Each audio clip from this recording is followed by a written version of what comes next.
Então, nós temos aqui mais TED Talk, e dessa vez para um assunto bastante interessante, dado que a Festa Nossa Senhora Aparecida acabou de acontecer, este mês ainda, que é justamente tratarmos sobre a Princesa Isabel. Ou seja, é um assunto que estão relacionados, de certa maneira. Para isso, tenho comigo o Edivaldo, que é o editor-chefe, o dono da Triregno e da Suíça, que são 2 marcas editoriais que estão já no mercado há bastante tempo, no mercado católico tradicionalista, fazendo um bom trabalho. Então, Edivaldo, como é que surgiu a ideia do livro e pode contar um pouco da história da editora? Muito bem, é um prazer, tá, estar no Trad Talk. Eu acho que é a primeira vez, né, que eu sou convidado. E eu já acompanho o canal há muito tempo, né, lá de trás, desde a época que, você publicava sobre a tradição católica lá atrás, né, as crises que haviam, a gente acompanhava o canal.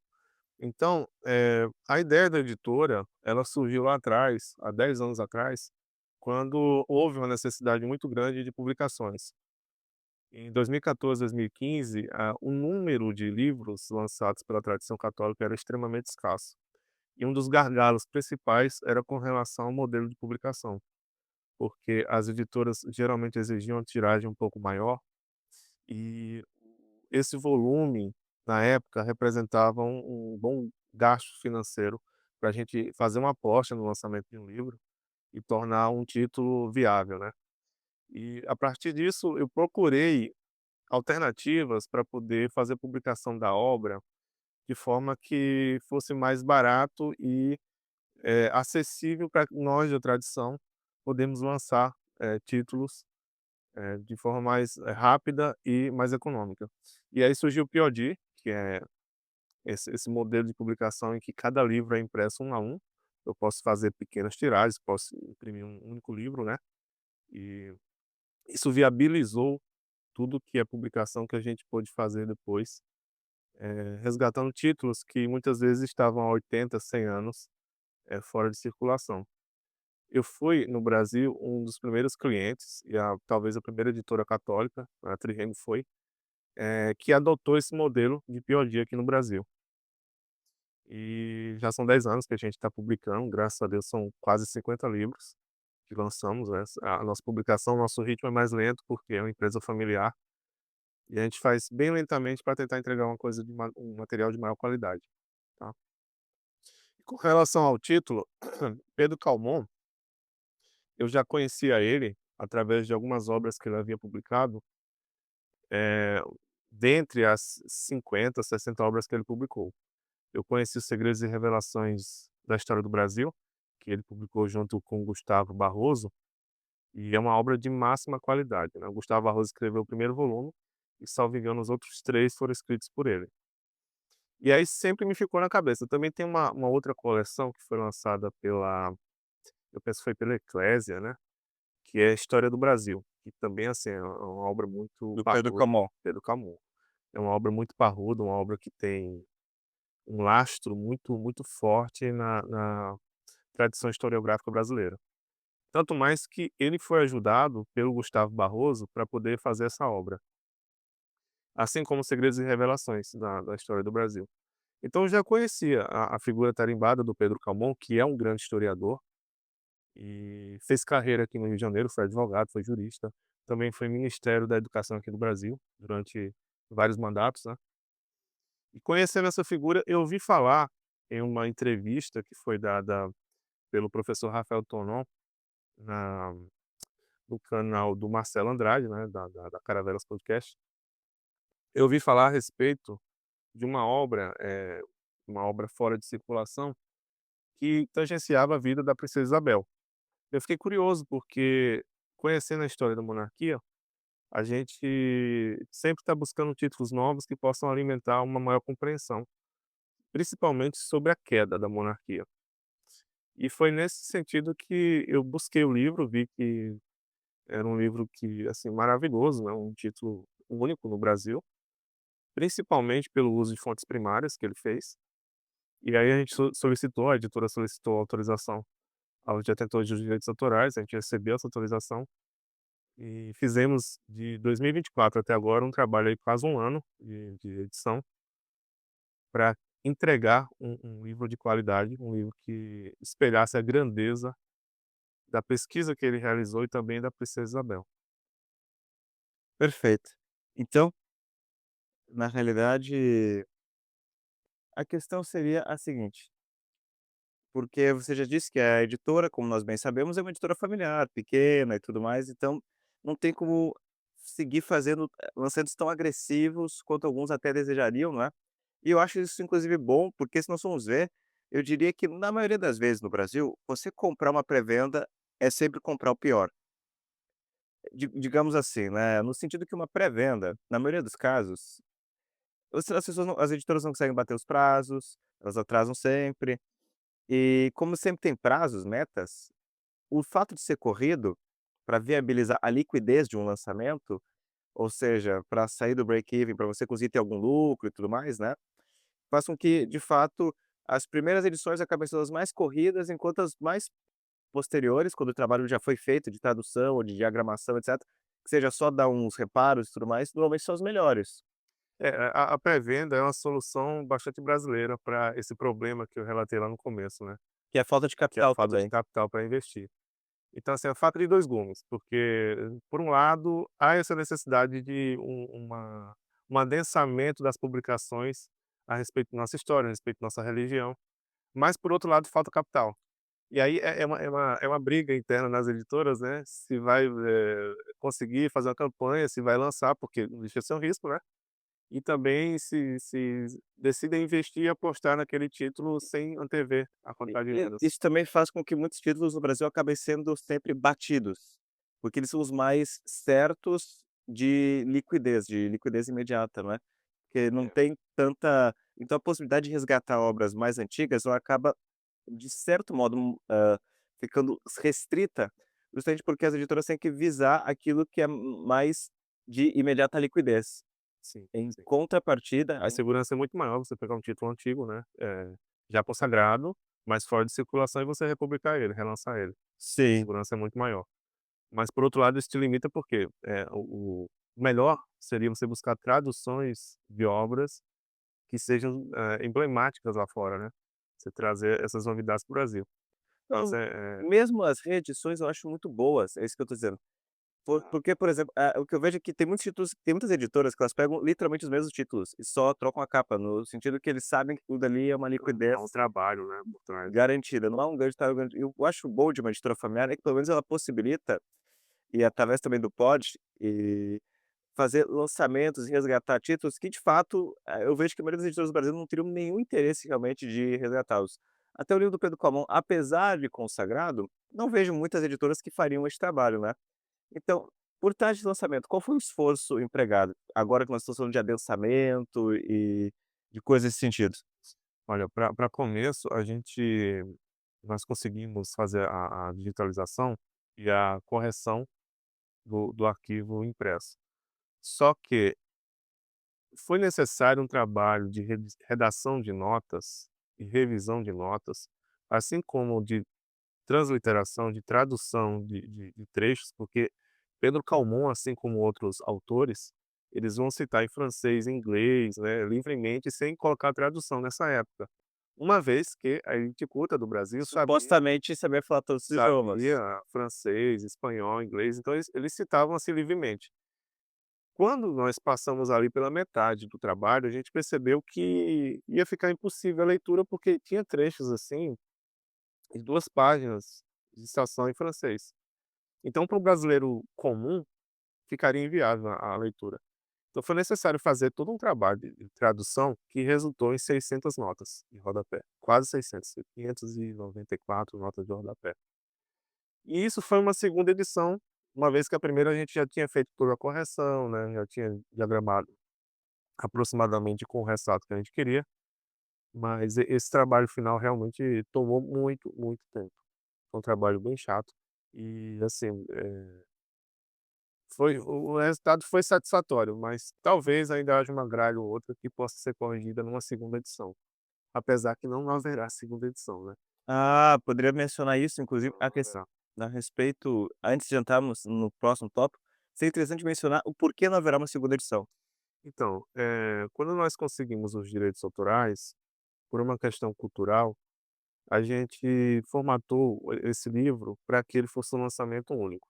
Então, até por essa razão, nós destoamos um pouco da história da editora, que geralmente publica brochuras que são mais baratas, mais acessíveis para o público, e nós buscamos fazer uma edição mais requintada.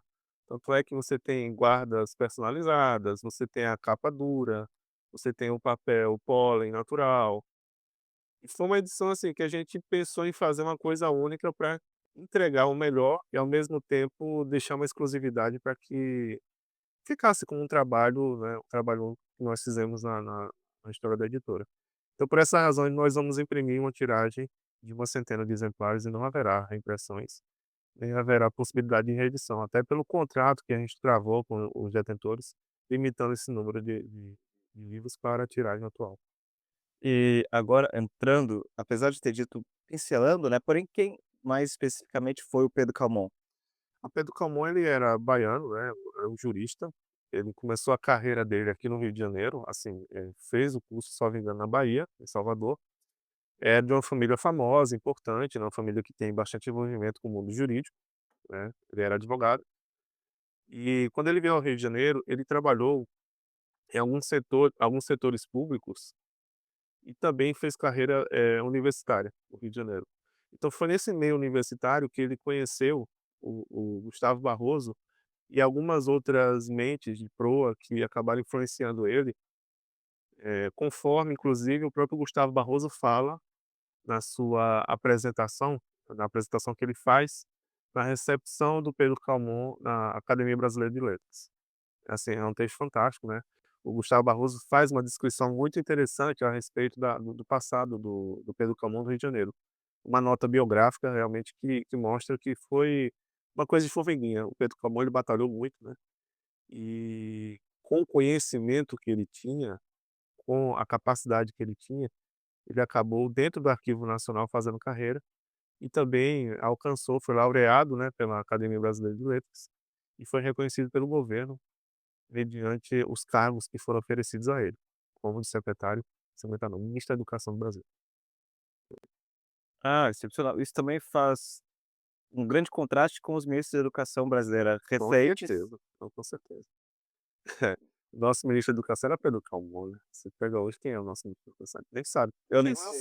não é uma figura de importância, com certeza, né. Se fosse uma figura de importância, notavelmente você saberia. Mesmo na época agora do Bolsonaro, que colocaram um escritor para ser ministro da Educação, mas era uma figura, assim, Um que pouco obscura. obscura, obscura, não chama atenção, né. Seria diferente você colocar uma pessoa como aquele jurista famoso agora, eu esqueci o nome dele, que é conservador, eh Ah, que publica alguns livros. isso, eu quero falar Mota, mas não é Mota não, esqueci o nome dele agora. Eu acho que eu sei quem é. Eh, ele é jurista, ele defende o justnaturalismo. Jusnaturalismo, exatamente. Ah, sim, sim. Esqueci o nome dele agora também, porém eu sei de quem a quem se refere, ainda assim, eu compreendo, seria algo já mais nesse quilate, ou seja, mais de renome imediato, não é? Sim, sim. Agora, entrando diretamente no livro, apesar de ser muito interessante tudo o que foi dito a respeito do autor, até para justificar a vinda desta obra, né, porém, afinal de contas, né, para entrarmos na história propriamente da Princesa Isabel, podemos falar então daquilo pela qual ela é mais conhecida. Então, afinal de contas, a abolição ensejada pela Princesa Isabel, né, realizada pela Princesa Isabel, ela foi como causa e efeito, o fim do império ou não? Foi o fim do Império, sim. Apesar de que havia alguns defeitos estruturais no Império, como por exemplo, para mim o mais grave é a falta de títulos nobiliárquicos que fossem herdados, né, fossem hereditários. Isso para mim foi o principal fator problemático, porque quem era filho de barão, era só um filho de barão, não viria a ser pretendente ao baronato também. E assim para os outros títulos nobiliárquicos. Então isso causava uma, como é que eu posso dizer, uma o título nobiliárquico, ele refletia a riqueza pessoal da pessoa, Ah, entendo. mas não era hereditário. E os jovens que saíam dessas famílias, eles saíam assim: "Eu vou ter que construir uma carreira à parte e o título do meu pai é interessante, mas tá, e daí? Eu não vou herdar?". O título é como se fosse um um prêmio de consolação. Era comprado às vezes, né, era caro, mas É como você ser, por exemplo, um cônsul honorário. exato, Você não tem nenhum poder real em decorrência do seu título, você só não tem tem. uma honra. Uma honra, e é interessante porque tanto o imperador, ele desgostava, assim, de dessa questão da ele queria entregar os títulos nobiliários, mas ele não queria que fosse hereditário. Talvez por algum ranço com a Europa, com aquelas famílias que há muitos séculos vinham, né, com o baronato, e às vezes caíam em Ah, desgraça. ele não queria manter no Brasil o status quo. É, não queria. Ele queria que as pessoas recebessem, o título nobiliário. Isso eu acho que já veio do pai dele, né, do Pedro I, e não fosse hereditário. Eu não sei se isso vem de Portugal também, mas eu sei que a própria princesa Isabel, ela tinha um ranço com relação a essa questão de títulos, né, essa coisa de você herdar títulos. Ela não acreditava muito nessa coisa de você receber um título e passar para o filho. Mas aí se no por exemplo, nós estamos lendo agora, não é, a história de São Luís IX, do Lucas Lancaster, Aham. você vê ali a Idade Média, no século do 11, 12, na França. Veja, uma das principais coisas que ajudou a consolidar esse período foi justamente que os títulos passaram a ser sucessórios. Ou Sucessório. ou seja, porque os bárbaros antes, que eles ocuparam essas terras, de fato, como eu posso dizer, era um faroeste. Mas a partir do momento que você estabeleceu pelo menos uma sucessão, você fez com que algumas famílias tivessem que obrigatoriamente administrar aquelas regiões. Você cria um culto familiar, né, digamos assim, Sim, ao título. Esse título foi dado do meu avô, passou para meu pai, eu vou manter ele, e você tem a obrigação de cuidar da sua terra que está atrelada ao título, atrelado ao título, senão exatamente, você, por incompetência na administração do seu título, você perde a terra. exatamente. Então é do interesse das pessoas administrar bem os seus feudos na época, porque o feudo ele estava atrelado, de certa maneira, a uma meritocracia de: "Olha, você tem que administrar bem". É inclusive um drama, um desonra, né, você acabar com o legado da Você família, perdeu o você título. perder o título, né, acabar com o legado da família em função da do seu desgoverno. Então você vê que na Europa há uma diferença, eh, seminal entre como eram as famílias que recebiam os títulos nobiliários passados de pai para filho hereditariamente aqui no Brasil. Aqui no Brasil, Isso tanto é, isso se reflete inclusive no momento da expulsão da família real. É incrivelmente enfadonho como é que acaba, né, como é que termina tão esse episódio. rápido. Foi rápido, não houve reações. Mesmo as reações que foram propostas e pensaram, foram 3 dias ali pensando o que fazer. A princípio se cogitou, né, levar o governo até, Petrópolis, o governo de resistência, né. Depois, contactaram várias pessoas para ver o que que era possível fazer, inclusive até acreditaram que seria possível dissuadir o Marechal Deodoro de continuar com o golpe. Ficaram assim: "E aí, você vai querer continuar com o golpe? Você não tem volta, né?". Então, o que mais chama atenção, e isso está muito bem descrito nesse livro, é que nesse momento aí de fim da monarquia, você não vê a reação desse grupo de quase, sei lá, 700.000 nobres, né, que poderiam ter usado a sua força, o seu empenho para reagir. Tem até um livro de um jornalista, um historiador, eu esqueci o nome dele agora, só que o título é Os Bestializados. É o José Murilo de Carvalho, acho que é isso. Ah, sim, que é um livro bem conhecido, né, e que ele fala simplesmente que no dia que foi declarada a república, ele estava no Rio de Janeiro, nas ruas, e as pessoas nem aí. Então, eles ficaram presos no palácio, né, o palácio foi cercado de pessoas e quem ousasse fazer alguma tentativa de levante, alguma tentativa de acessar o imperador, existia uma guarda ao redor do palácio prendendo-os, né. Então esse momento não foi do dia para a noite, né. Aquela expulsão que aconteceu de madrugada não foi do dia para a noite. Eles passaram entre 2 e 3 dias no palácio do Rio de Janeiro, momento em que depois, de madrugada, receberam o ultimato para que fossem até um navio, e aí já houve confusões, né, a respeito de qual navio era, se era o Parnaíba, se era o Alagoas, houve uma confusão a esse respeito. E aí, a ordem foi: recolham tudo de mais importante, de imediato, e vamos antes do raiar do sol até o navio para que vocês escolham o destino, e possam ir por exemplo. Então, mas isso é bastante interessante, de fato, só para apontar mais uma coisa, a respeito dessa questão sucessória no Brasil, né, Sim, porque isso demonstra bastante também do caráter da população que foi se desenvolvendo em respeito a isso.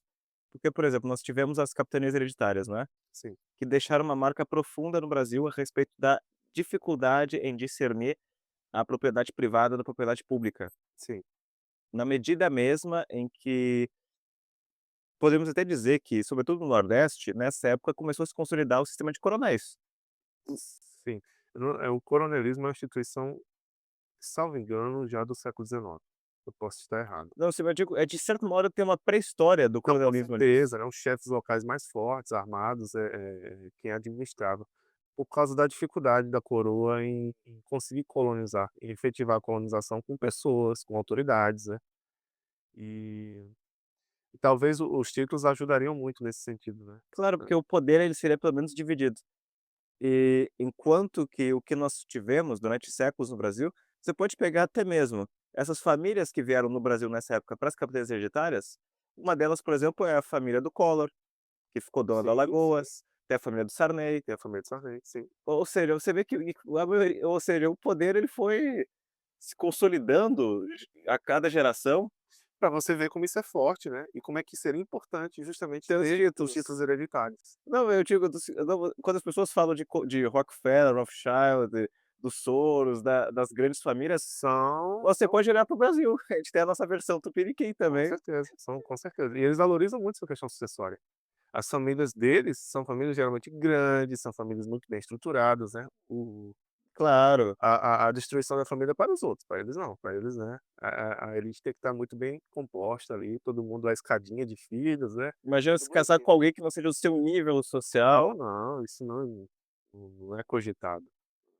Tudo já é muito bem alinhado, inclusive os casamentos muito bem arranjados, como por exemplo a história do da princesa Diana, né, com o príncipe Charles, em que ele escolheu a dedo ali a sucessão dela, pensa que ela é uma simples plebeia, não, nada disso, né. Se você for investigar, ela é herdeira de Carlos Magno.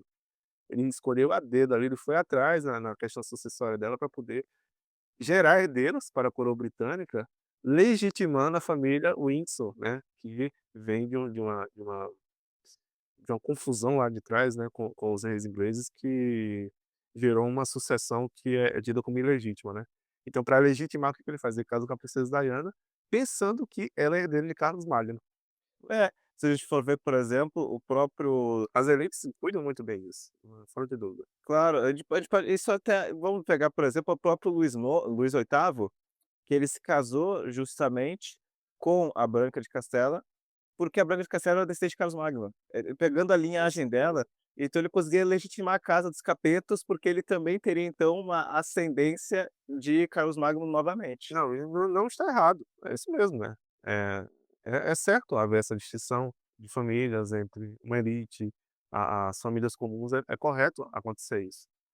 Agora, o erro que a gente resgatando, né, vindo aqui para a história do Brasil, o erro foi esse, né. Que não teve isso. Não teve essa valorização esse culto da família, que poderia ser mais caprichado. Não é que não havia, havia o culto da família sim, mas assim, poderia ser mais dedicado a essa questão sucessória nobiliárquica, que acabou com certeza resultando no fim esse trágico fim E do um fim Império Brasileiro. prematuro. Prematuro, com certeza. Não teve guerras, não foi algo não, foi algo, digamos, como Foi um susto. é, Houve alguns burburinhos antes do golpe, e a família imperial sabia disso, a princesa Isabel, principalmente o conde Dörner, que era militar, ele sabia muito bem disso.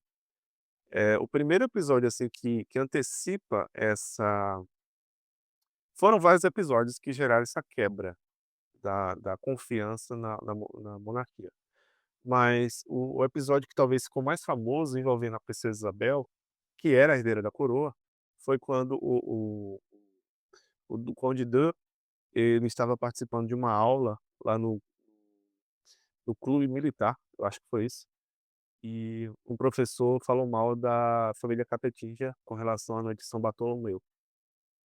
Então ele reagiu, né, ele questionou, e esse questionamento foi suficiente para gerar toda uma fofoca, todo um burburinho em torno da figura dele, gerando esse desgaste para a família imperial. E você vê que houve uma reação imediata quase nula e uma reação posterior composta normalmente de pessoas com um espírito ressentido, decadentista, no sentido de algo muito mais relacionado ao glamour, à paixão, Sim. do que uma reação estruturada e firme a Uhum. respeito de um retorno monárquico. Como houve na França, por exemplo, com Luís XVIII, que conseguiu voltar depois de Napoleão, porque justamente os monarquistas eles eram mais estruturados. Foi muito meritório da parte da princesa Isabel não querer que houvesse derramamento de sangue, nem ela nem o pai. Mas o pai já estava muito assim, Dom Pedro nesse momento histórico aqui, ele já é uma pessoa doente, já tem diabetes, já está enfadado, são 50 anos sendo imperador, já está cansado da situação, só que ele não enxerga, naquele momento, uma sucessão imediata. Ele talvez estava esperando que o neto dele crescesse para poder entregar diretamente para o neto, né, a coroa. E aí esse cansaço dele fez com que houvesse um desgaste muito grande da monarquia. Hum. Ninguém conseguia enxergar uma monarquia, naquele momento, nas mãos da princesa Isabel. Por mais inclusive que ela tomasse atitudes enérgicas, como foi a abolição. A abolição, por mais que o pai dela estivesse autorizando, mas foi obra dela. E ela pagou um preço caro por isso, por conta principalmente da questão das camélias, né, que causou uma enorme confusão, um desgaste da imagem dela e do marido, e ela pagou o preço pessoalmente disso aí. Mas um dos culpados principais é o próprio Dom Pedro II mesmo, porque ele não estava enxergando o momento, o que estava acontecendo de fato, né. E por isso que quando o golpe chega, há uma certa apatia, todo mundo recebe por surpresa, porque já estava fervendo ali, já estava sendo, cozinhado ali nos Marinando. caldeirões, marinando ali nos caldeirões do exército, e quando chega, já chega pronto. Então, quando eles percebem, já perderam o trono. Era só para assinar. Não tinha mais reação. A própria Marinha, por exemplo, se fala muito, né, que a Marinha poderia ter reagido, que tinha o Saldanha, deixa eu dar uma olhada no nome aqui, que havia o Saldanha da Gama, que havia o Almirante Custódio, né, que eles trariam, essa possibilidade de continuidade da coroa. Mas se você notar na pesquisa que ele fez, nada disso, né, eles eram legalistas também. Eles ficaram pessoalmente descontentes com a situação, mas eram legalistas. Eles só queriam dar o passo de recuperar a coroa se houvesse garantia de que iria dar certo isso, o que não existia. É um pouco jogar nas 4 linhas, é isso? É um pouco isso, não deixa de ser. É, Muitos eram legalistas nesse momento, muitos. Havia várias figuras ali que não ousaram fazer praticamente nada, por quê? Porque eles queriam ver se conseguiam estruturar uma reação, não queriam partir com ímpeto, não queriam derramamento de sangue. E aí disseram: "Não, vamos planejar no exílio, né, vamos planejar no exílio essa recuperação da coroa", mas quando a princesa Isabel chega no exílio, ela percebe que não há mais meios, porque não há. Morreram o duque de Caxias, morreram vários figuras de proa, o visconde de Ouro Preto, né, eh, mesmo apoiadores que eram jornalistas, como por exemplo, tem uma figura, Joaquim Nabuco, estava vivo nesse momento. Eu acho que foi o João Alfredo que falece, né, Eduardo Prado também falece tenramente, e o André Rebouças. Então essas figuras que acompanhavam a princesa e tentavam fazer um movimento em São Paulo para a recuperação do trono, já existia nessa época em São Paulo um círculo monárquico visando a recuperação, eles foram facilmente defenestrados, facilmente. Eu acho que foi Campos Sales que ordenou que o círculo monárquico fosse invadido, fossem apreendidas obras, né, inclusive ocorreu até cena de violência. Então, assim, foi muito fácil, né, você vê, a representação aqui no Brasil, dessa tentativa de retomada da coroa foi facilmente defenestrada, porque não havia esse apoio, esse círculo de apoio. e certamente isso dá em relação muito certamente isso se ocorre em relação ao que nós estamos dizendo, né, como corolário, como conclusão dessa questão da falta de nobres de verdade, que o nobre se tornou basicamente um título É honorário. a dor, não é uma dor. Isso, e para representar normalmente a sua fortuna pessoal em questão Exatamente. monetária. A gente poderia citar agora, pergunto, o Barão de Mauá como exemplo disso? Sim, sim, o Barão de Mauá não tinha preocupação nobiliárquica alguma. Ele Real. queria real não, ele queria só participar, né, do ciclo financeiro e o meio de acesso a isso era o título que ele receberia. Isso me lembra muito, por exemplo, essa questão, né, como o Chiquinho Scarpa, o Conde de Sim, são Matarazzo. playboys.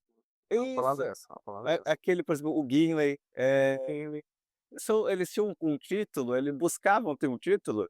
isso não tira o mérito da inteligência e da educação deles, não Claro, tira. não, sim. Mas a exibição, a falta de cuidado com o patrimônio familiar, a falta de alimentar esse culto ao passado familiar, tudo isso é um sintoma grave, né, dessa decadência. Isso me parece muito mais que eles eram playboys, que eles queriam ter um título de nobreza para justificar uma fortuna vultosa, Sim, e não como título de nobreza implicando qualquer obrigação real, ou seja, uma obrigação real no sentido imediato de, zelar por alguém, como os nobres deveriam zelar por. sim, sim, era o caso da princesa Isabel, né. Sim. Fazia muito caridade. Inclusive no diário pessoal dela, eh, ela anotava, se foram 340 pedidos de esmolas, né.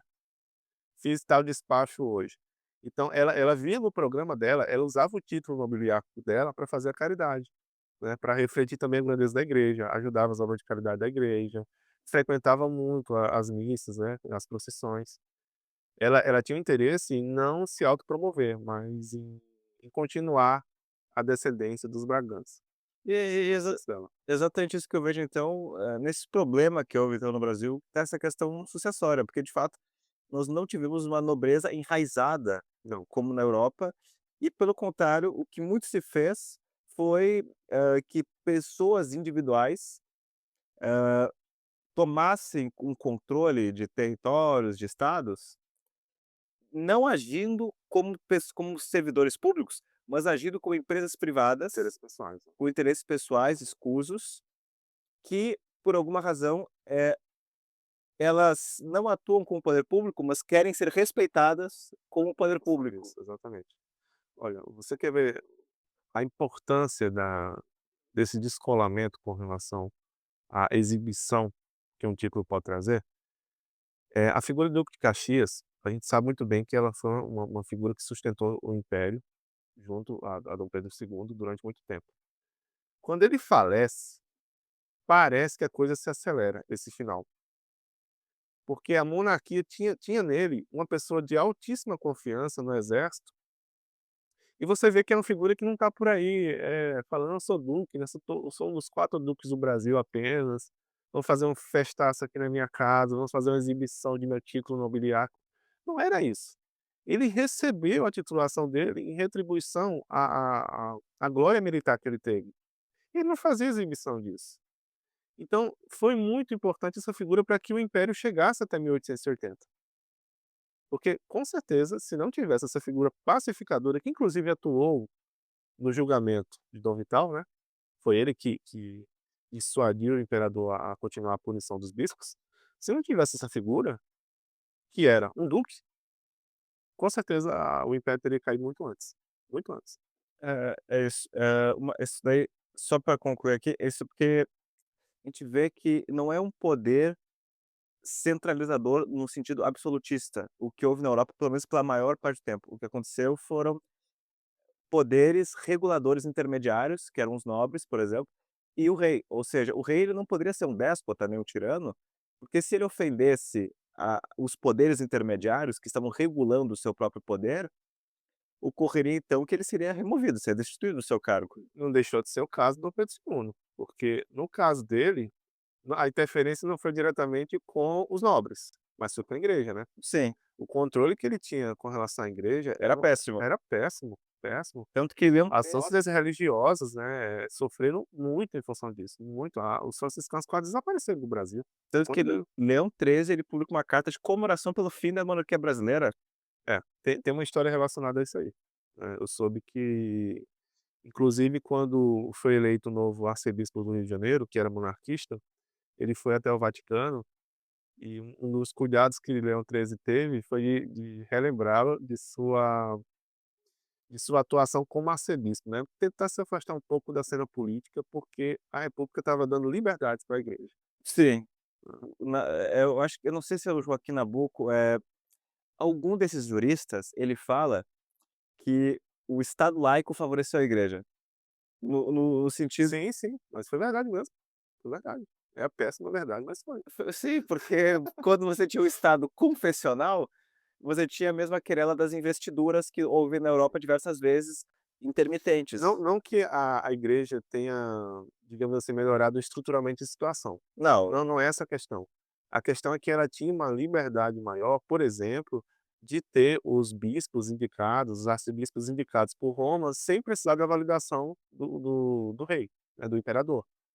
E além disso, eh, é irônico, inclusive, essa questão de como a igreja foi maltratada e no final das contas foi ela que deu consolo para a família imperial.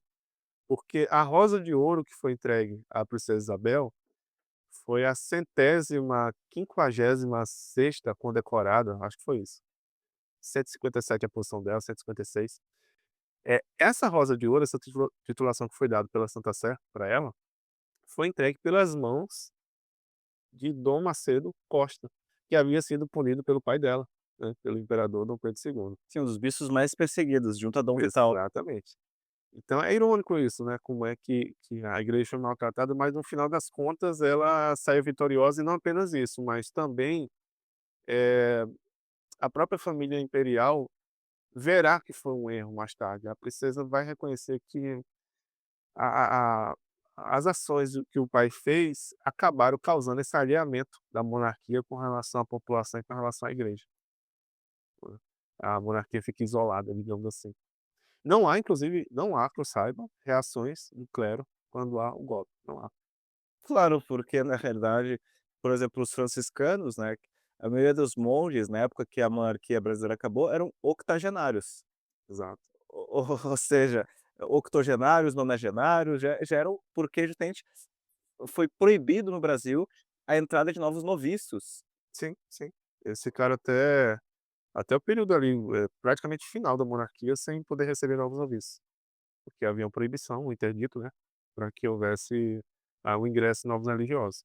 Então se não desapareceu, é porque estava vivendo bastante, mas, Sim, quer dizer, se tivesse morrido uma alta taxa de mortalidade entre os religiosos, com certeza os franciscanos teriam se desaparecido. tivesse ido covid, alguma coisa assim, Com certeza teríamos a extinção da ordem franciscana no Brasil, co infelizmente. porque raras eram as pessoas como Dom Vital, por exemplo, que tiveram a oportunidade de ir para a Europa para fazer porque ele fez noviciado na Sim, França. sim, foi com a França. Mas são raros, o próprio custo de mobilidade nesse sentido. Exato. E foi até uma forma dele escapar, né, desse controle aqui do Brasil. Ele foi até a França, fez o Sim, o superior dele exato, disse que o único jeito dele poder ser capuchinho no Brasil era ter que tivesse que ir exa pra França para depois voltar. exatamente. Mas então, agora você mencionou en passant, mas a gente poderia delinear um pouco mais. E essa questão das camélias, o que foram e qual a Aham. importância? As camélias era o seguinte, existia um comerciante lá no Rio de Janeiro, ele não era comerciante, ele fabricava malas. Era uma pessoa que apreciava muito a figura da princesa Isabel, era extremamente abolicionista e ele tinha uma fazenda. Nessa fazenda, ele cultivava camélias. E ele acabou se tornando uma figura duplamente reconhecida. Primeiro, pela qualidade das camélias que ele tinha, que eram flores muito exuberantes, né. E segundo, pela acolhida de ex-escravos e pelo incentivo efusivo da abolição. E aí ele mandava sempre para a princesa Isabel, para enfeitar a casa dela, enfeitar os altares, que ela ajudava, ele mandava camélias. Acabou então surgindo uma fofoca na mídia liberal, que acusava a princesa Isabel de conchavo com abolicionistas, com figuras de má imagem, né. E aí acabou virando um símbolo dela, a camélia, por justamente ser, alimentada a casa da família imperial com as camélias vindas desse abolicionista.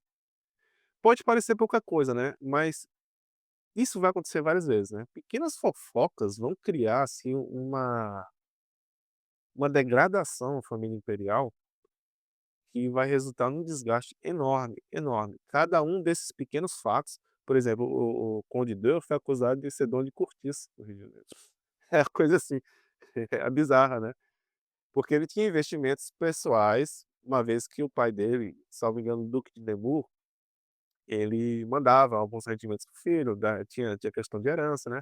Então ele tinha investimentos no Rio de Janeiro, mas era coisa pouca. Ele gastava mais dinheiro pessoalmente e, por honestidade, não ficava pedindo ao Estado, né, ele gastava mais dinheiro pessoalmente do que ele ganhava.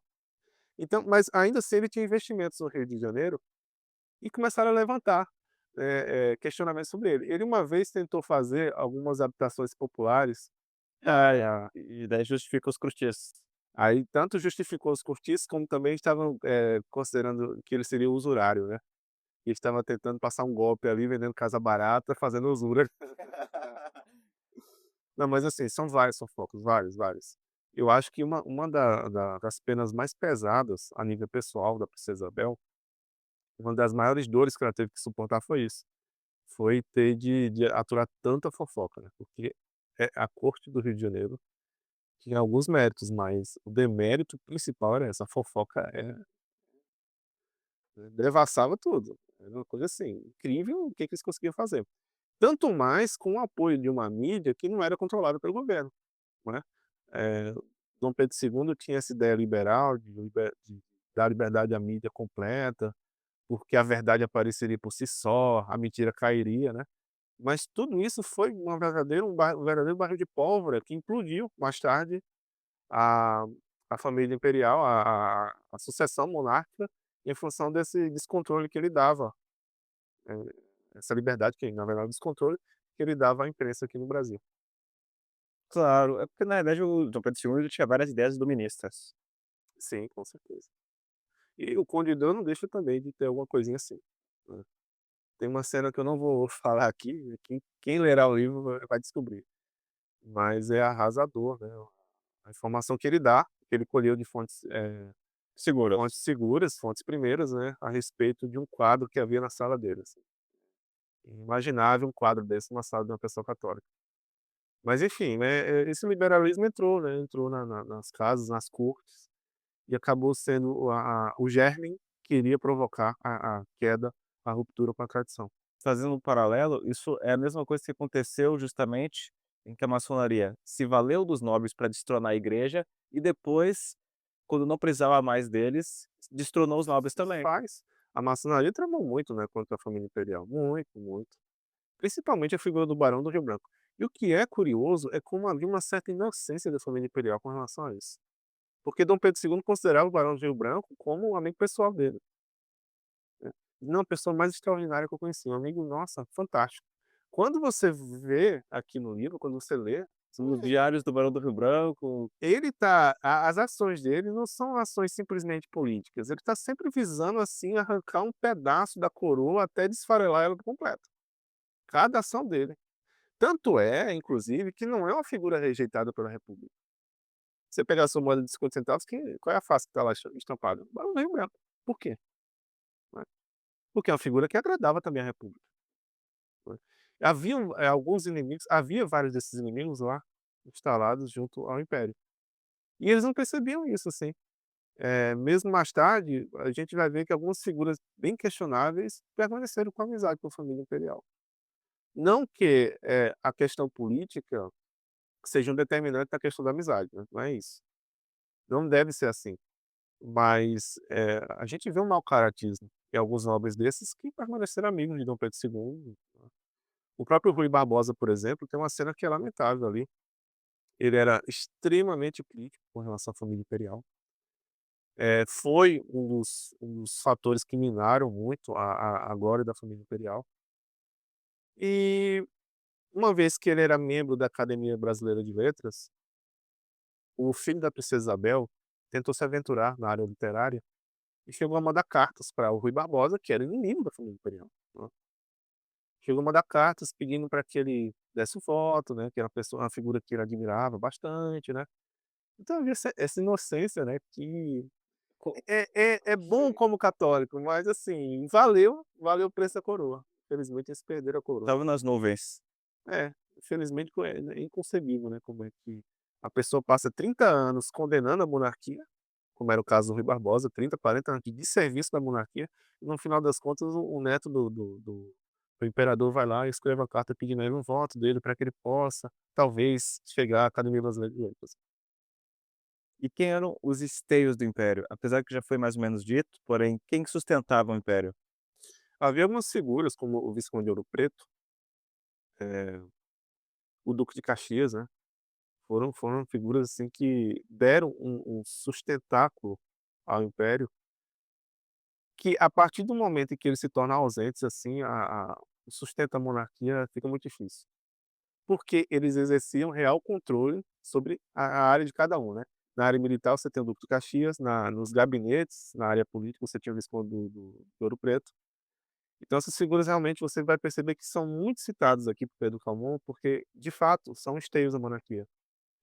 Mas, eu diria que não são muitas, não são muitas, assim, figuras de máxima importância, o próprio Duque de Caxias é incomparável, comparável.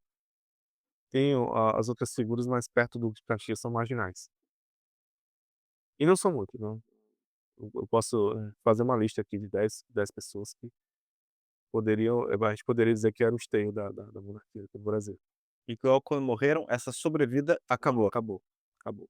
Eles foram morrendo inclusive, é interessante isso, eles foram morrendo nessa sequência da última década de mil oit do século XIX.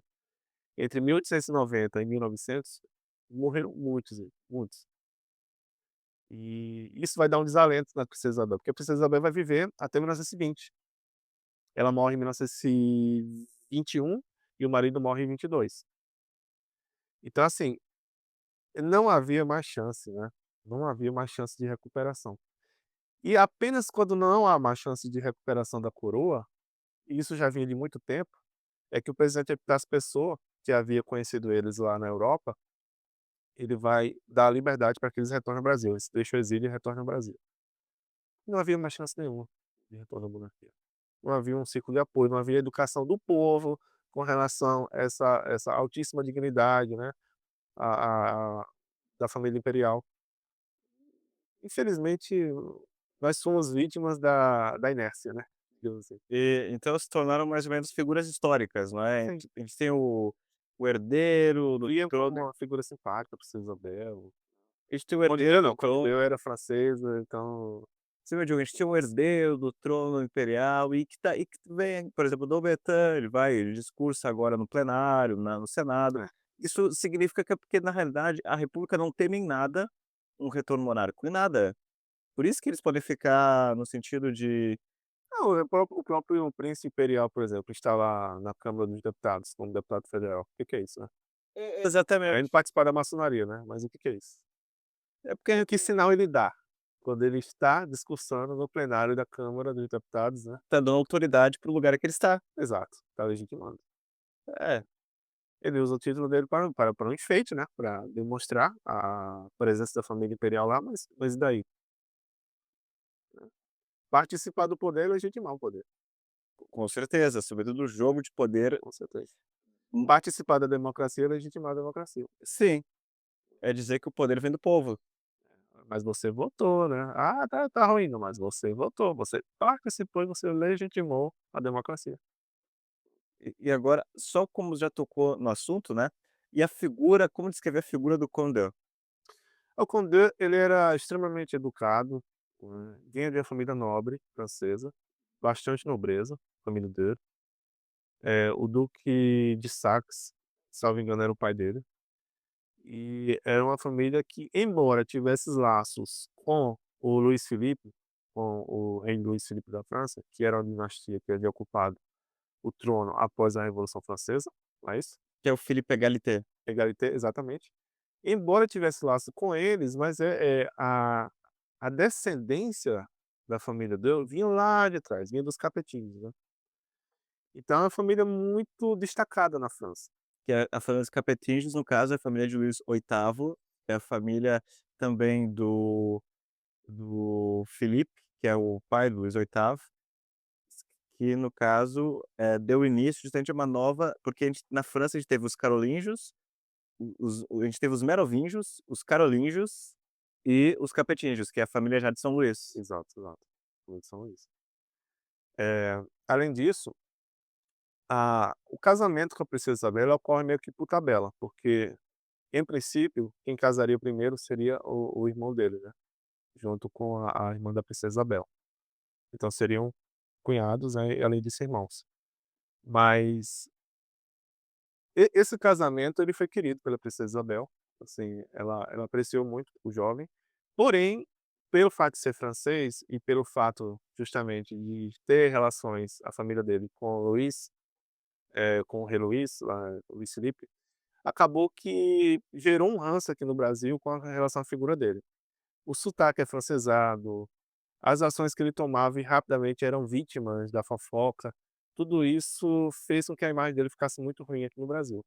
Mas ele não era ruim, longe disso, né, era uma boa pessoa muito proba, muito moral, assim, muito bondosa, generosa, inteligente também.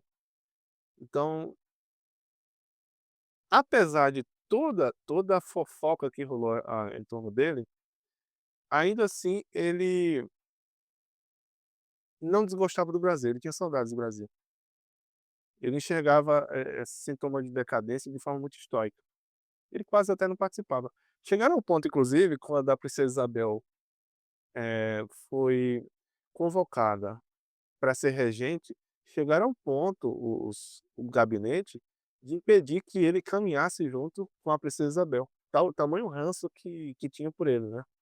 Na escola militar também, apesar dele participar da Guerra do Paraguai, existiam ranços militares com ele pelo fato de ser francês. Enfim, foi muito vítima, tanto quanto a princesa Isabel, desse ódio que era destilado ali nas sociedades secretas contra a família imperial. Da fofoca, é um resumo.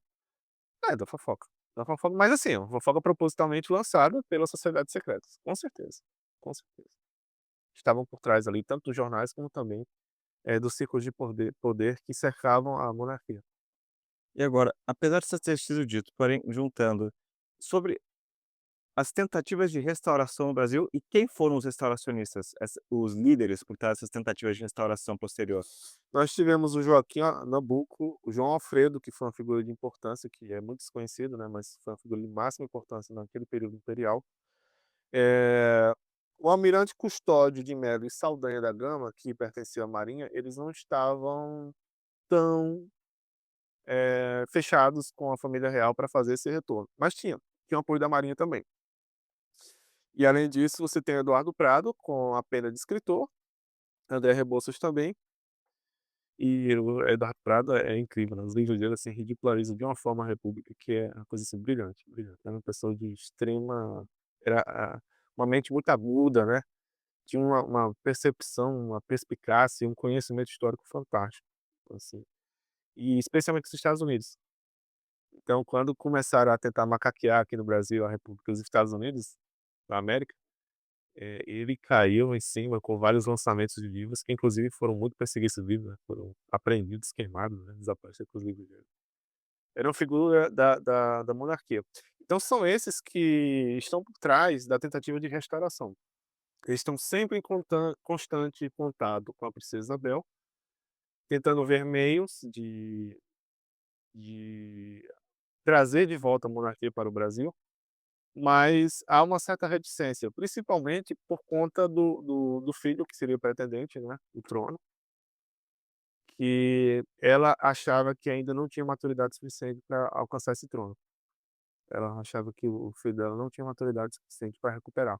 É, tanto que a própria demonstração com relação ao Rui Barbosa, não é? Sim, sim, faz parte disso aí. Não havia maturidade. Será que você consegue me indicar aí, apesar de você detestar a família real, será que você consegue uma indicação aí Exato, exato. na Academia Brasileira de Letras? Faltava maturidade. Então ela, assim, ela até teve uma esperançazinha ali, próximo à Segunda Guerra Mundial, de que houvesse uma recuperação do trono. Mas Não é começaram a pivotar. a Come segunda ou a primeira? Porque ela morreu em 1921. A Primeira Guerra Mundial, 1915. Eles começaram o movimento começou a pivotar, de alguma forma, para essa questão democrática, que eles tentariam, não pela imposição da força, mas pela Democracia, Pela democracia conseguir tomar o poder novamente. Mas é óbvio o que que é isso é irracional, irracional, porque ela você vai legitimar a democracia, é irracional. que foi o mesmo conjunto, estrutura de poder que te desbancou, né. É assim, pode ser que tenha havido uma troca de correspondência secreta que nós não tenhamos alcançado, mas, ele teve acesso, Pedro Calmon, a muita fonte primária, muita.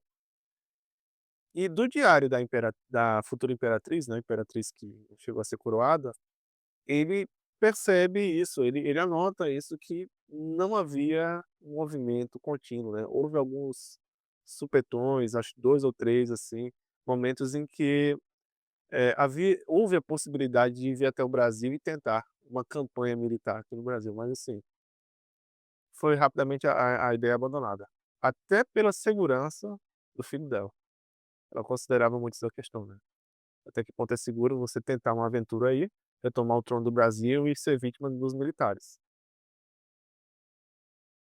E agora porque creio que nós já elencamos todas as questões, né, porém, que já traçamos sobre a relação da monarquia e a igreja, já tratamos, por exemplo, sobre a reação da própria igreja em relação à queda da monarquia, que foi nula, no sentido de que para os padres foi era indiferente, porque inclusive melhor que caísse, no sen porque infelizmente, porém, a liberdade o Estado laico mais ajudou o Brasil que atrapalhou nesse início de nova república, né. Sim, incrivelmente, é o que aparenta ser.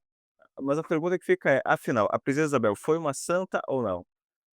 Olha, do ponto de vista da vida pessoal dela, é irrepreensível. Foi uma pessoa de máxima santidade, piedosa, né, uma piedade sem limites. Mas do ponto de vista do culto público, assim, é santa a ponto de parar nos altares? Eu acho que não, eu acho que não. Porque não há uma vida mística por trás da princesa Isabel que possa justificar isso, Uma pelo boa menos ela não conduta. chega. Ela tem uma conduta verdadeiramente católica, e até por isso chamou muita atenção, verdadeiramente católica. Se você me perguntar se a princesa Isabel está no céu, eu penso que sim, com certeza. Mas até ao ponto de ser tornada modelo de santidade, eu acho que não. É porque no caso, se eu não estou enganado, né, quando Santa Teresa fala das moradas, ela fala que uma pessoa canonizável, ela teria que estar pelo menos na quarta morada. É um nível muito acima do tudo.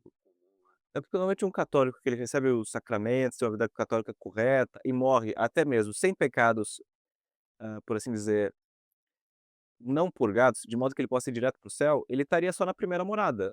No sentido que ele levou uma vida tranquila, comungou, por exemplo, diariamente ou frequentemente, se confessava com frequência, tinha uma vida sacramental correta e uma vida de piedade correta, já não incorrendo mais em tantos pecados mortais, né, como sobretudo hoje em dia que infelizmente, porém, primeira morada. Agora, de fato, a segunda, terceira, quarta envolve mais um envolvimento mais direto com uma vida mística própria dos santos. Sim, sim. É muito difícil para o rei alcançar a santidade, né, porque a corte que o cerca teria que ser santa igualmente. Então, assim, são seduções, são negociatas que tentam fazer, são, questões morais que toda hora estão entortando, né, estão fazendo você pender a pecar. Ao mundanismo, É o pelo menos. mundanismo, né, que tenta invadir. Então, assim, é muito difícil. E até por essa razão que é muito meritória a vida santa que ela levou, muito meritória.